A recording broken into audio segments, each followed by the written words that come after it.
Hello everyone, welcome to Sprint UPSC. We are discussing class 11th history of the Tamil Nadu board और हम हैं chapter 2 में and we are discussing prehistoric India and Harappan culture. So prehistoric India का बहुत सा part हम complete कर चुके हैं. हम अब बात करने वाले थे, हमने एक्चुअली हड़प्पन सिविलाइजेशंस के important sites, origin and evolution, date of Harappan culture. This is also done. We have already finished and we talked about that as well. In this particular session हम हड़प्पन सिविलाइजेशन से पढ़ने वाले हैं salient features. ठीक है, अब features बहुत सारे हैं, इसलिए हम पहले आज के सिर्फ इस सेशन में हम 3 फीचर्स पढ़ेंगे कि क्या एक्सीलेंट टाउन प्लानिंग थी, इकोनॉमिक लाइफ किस तरह से थी और सोशल लाइफ कैसी थी. सो देखिए, जितने भी हमें एविडेंसेस मिले हैं अब तक, जैसे कि हमने इसके बारे में पढ़ा है ना कि इंपॉर्टेंट साइट्स में क्या क्या एविडेंसेस मिले हैं, उस एविडेंसेस के बेसिस पे हम अनुमान लगा सकते हैं कि टाउन प्लानिंग कैसी थी, किस तरह से इकोनॉमिक लाइफ हुआ करती थी और सोशल लाइफ हुआ करती थी. In the upcoming and in the next part we will try to understand the arts, script, religion, burial method of the Harappan culture and then we will finally discuss कि कैसे Harappan culture का decline हुआ. For this particular session we are going to discuss about the salient features and town planning, economic life and social life will be highlighted in this particular session.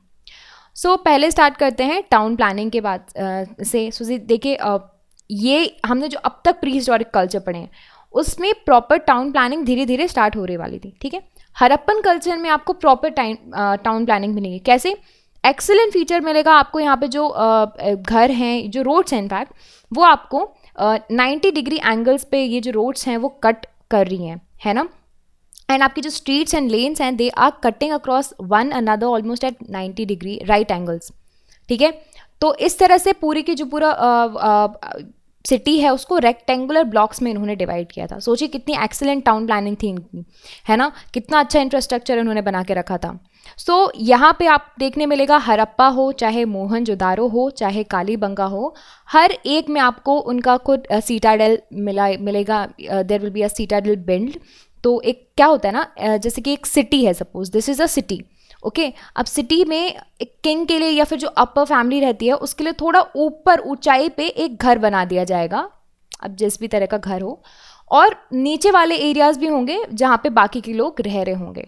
ठीक है, there will also be houses. ऐसा नहीं है यहाँ पे houses नहीं है, यहाँ पे भी हाउसेस हैं, यहाँ पे भी हाउसेस हैं, बट एक अपर एरिया में भी घर आपको मिलेगा, पोडियम मिलेगा, मड ब्रिक्स का बना होगा. ठीक है, तो ये आपको हड़प्पा में, मोहनजोदारो में, कालीबंगा में, तीनों में मिला. उसके नीचे आपको सिटी मिलेगी लोअर डाउन में, जैसे मैंने आपको बताया, जहाँ पे आपको ब्रिक हाउसेस मिलेंगे. और वहाँ पे कौन रह रहे होंगे? वहाँ पे ऑफ कोर्स ऐसा हम अनुमान लगा सकते हैं कि वहाँ पे कॉमन पीपल रह रहे होंगे. अब यहाँ पे आपको जो बर्न्ड ब्रिक्स हैं वो भी लार्ज स्केल में देखने मिली. ठीक है, and there was although absence of stone buildings, है ना, and that is the most important character of the Harappan culture. एक और रिमार्केबल फीचर है, that is the drainage system. बहुत ही अच्छा सिस्टम आपको यहाँ पे मिलेगा ड्रेनेज सिस्टम का. कि कैसा था ड्रेनेज सिस्टम, कि जो आपके हाउसेस थे वहाँ से पूरे सारे ड्रेन्स कनेक्टेड थे, इन घरों से ये ड्रेन्स कनेक्टेड थे और ये स्ट्रीट ड्रेन्स में जाके ड्रेन करते थे, है ना. और मोस्ट इम्पॉर्टेंट, स्टोन स्लैब्स और ब्रिक्स के इनके ऊपर जो कवरिंग्स भी होती थी. ठीक है, इस तरह से इनकी प्रॉपर टाउन प्लानिंग स्ट्रक्चरिंग थी. आपको यहाँ पे बहुत ही अच्छा इंपॉर्टेंट लैंडमार्क फीचर मिल जाएगा. ये है ग्रेट बाथ ऑफ मोहनजोदारो. इसका आप फीचर देख लोगे, इसका मेजर देख लोगे, 39 फीट लेंथ है, 23 फीट ब्रेथ है, 8 फीट डेप्थ है. ओके, तो आपको काफ़ी बड़ा, इसको माना जाता है कि यहाँ पे हो सकता है कि रिचुअल बाथिंग साइट्स हो, ये जैसे हमारे देश में आज भी होती है ना बाथिंग साइट्स. नदियों के किनारे आपको इस तरह के जो घाट बनते हैं हमारे यहाँ, इस तरह के फीचर्स देखने मिल जाएंगे आज की डेट में भी. तो उसी तरह का यहाँ पे ये ग्रेट बाथ टाइप का इन्होंने बना के रखा हुआ था. And flights of the steps at the either end leads to the service. Okay, यहाँ पे आपको स्टेप्स मिल जाएंगी जहाँ पे आपको सर्विस से पहुँचाया जाता है. एंड यहाँ पे एक और अच्छा फीचर्स था कि चेंजिंग रूम्स भी बने हुए थे. ठीक है, एंड ये जो फ्लोर है वो आपको ब्रिक्स से मिला है और that is also burn brick, है ना, पक्की ईंट जो आपकी हो जाती है उससे. फिर उसके बाद यहाँ पे जो वाटर है that was drawn from larger well in an adjacent rooms. Okay, इस तरह से आपको कॉर्नर पे बाथ लेड ड्रेन्स भी मिलेंगे. एंड यहाँ से जैसा कि मैंने आपको बताया कि हो सकता है, ऐसा एक्सपेक्ट किया जाता है, अनुमान लगा जाता है कि यहाँ पे रिचुअल बाथिंग साइट्स इसको बनाया गया होगा। एंड एक और फीचर है मोहनजोदारो में, दैट इज़ द ग्रैनरी। ठीक है, ग्रैनरी भी एक और बड़ा फीचर है जो कि 150 फीट लेंथ था और 50 फीट ब्रेथ थी उसकी।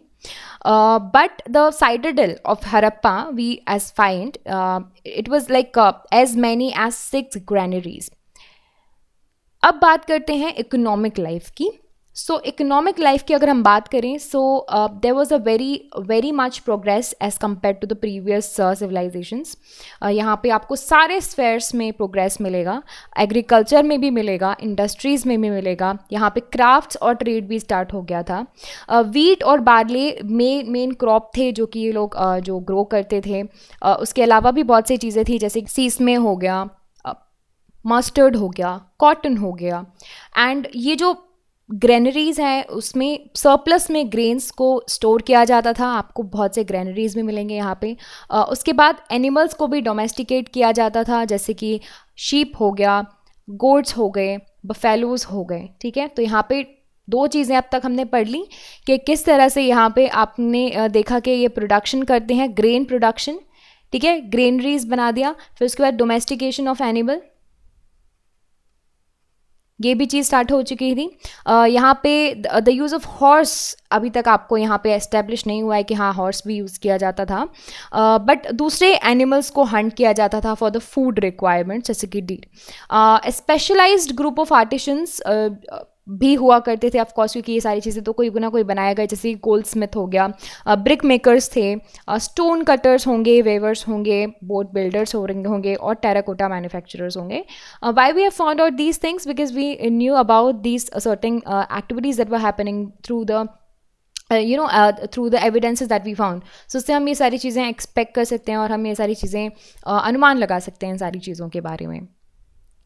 फिर उसके बाद ब्रॉन्ज एंड कॉपल वेसल्स भी आपको यहाँ पे मिलेगा। ठीक है, these are the very good examples of Harappan metal crafts. Gold और सिल्वर के ऑर्नामेंट्स भी आपको बहुत से प्लेसेस में मिले हैं, पॉटरीज मिली हैं, है ना, and they remains plain and some places red और ब्लैक पेंटेड पॉटरीज भी मिली हैं, यानी कि यहाँ पे आपको पेंटिंग्स भी स्टार्ट हो गया था। ठीक है, अब पॉटरीज में अगर आप पेंट करने लग जाओ, यानी कि आपका एक आर्टिस्टिक माइंड भी डेवलप होना शुरू कर दिया था बाय दिस एज।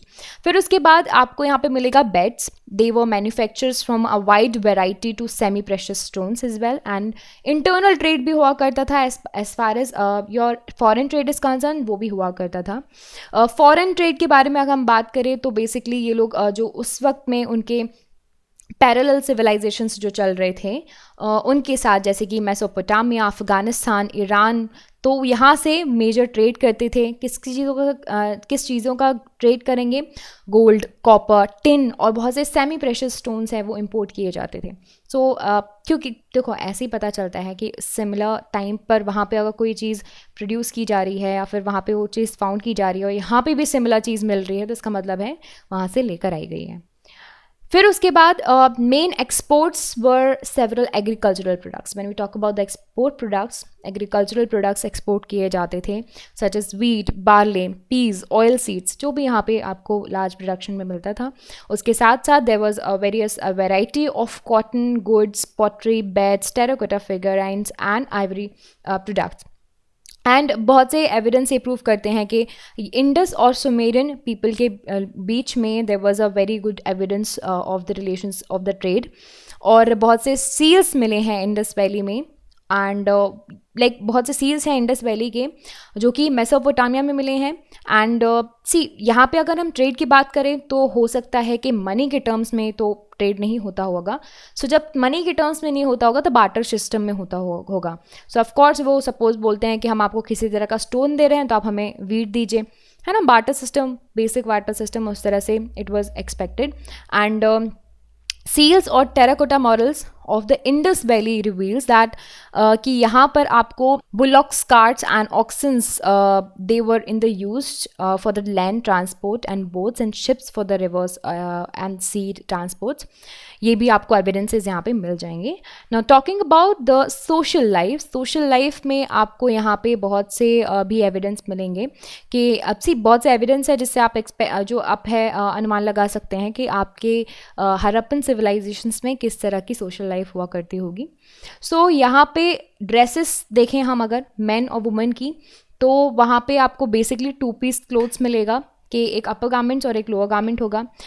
उसके अलावा लोग कुछ गहने पहने करते थे, है ना. मैन और वुमेन दोनों ज्वेलरीज पहना करते थे, बेल्ट्स पहना करते थे. ज्वेलरीज में आपको ये यहाँ पे देखिए कुछ एविडेंसेस हैं.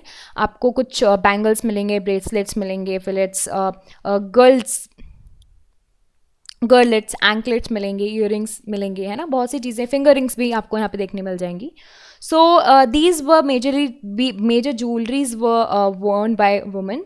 एंड ये जो ऑर्नामेंट्स हैं they were made of gold, silver, copper, bronze and various semi precious stones.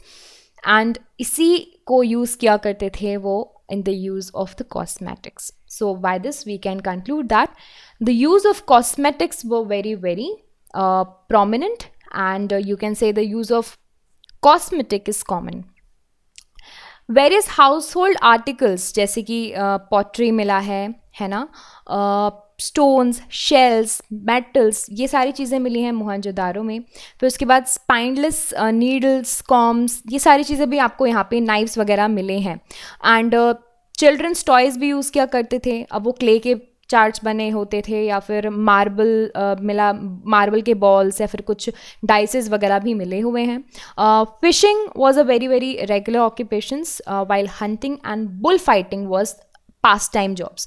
And यहाँ पे आपको बहुत से स्पेसिमेंट्स मिले हैं, वेपन्स मिले हैं जो कि वो वॉर में यूज़ किया करते होंगे. बोज, एक्सेस, ये सारी चीज़ें आपको कॉपर और ब्रॉन्ज की बनी हुई मिली हैं. So this was all about the salient features. We talked about the town planning, we talked about the economic life and the social life, कि किस तरह से हम expect कर सकते हैं कि ये life क्या होती होगी by the evidences that we found. So this is it about this session. I hope आपको ये समझ में आया हो. In the next session we are going to try and we are going to discuss about the art, script, religion, burial methods and how the Harappan culture declined. So stay tuned for that. If you like this video, you can subscribe to the YouTube channel for more videos and updates, and also you can download the Sprint UPSC app to practice book chapter and topic wise. Remember candidates, just reading books and watching videos and not going to help you out unless you practice thoroughly. So identify your mistakes and work to improve your performance, and Sprint UPSC is the perfect app to do all of this. अगर आपको ये video पसंद आया हो तो हमारे YouTube channel को subscribe कीजिए और वीडियोज़ एंड अपडेट्स के लिए. साथ ही साथ डाउनलोड कीजिए स्प्रिंट यूपीएससी ऐप. यहाँ पर आप अपनी books chapter and topic wise practice कर सकते हैं. देखिए सर, बुक पढ़ने से और वीडियोज़ देखने से मदद नहीं मिलेगी जब तक आप अच्छे से प्रैक्टिस नहीं करोगे. तो अपनी मिस्टेक्स को जानिए एंड परफॉर्मेंस को इम्प्रूव कीजिए, और स्प्रिंट यूपीएससी इसके लिए परफेक्ट ऐप है. I will see you in the next video. Thank you so much.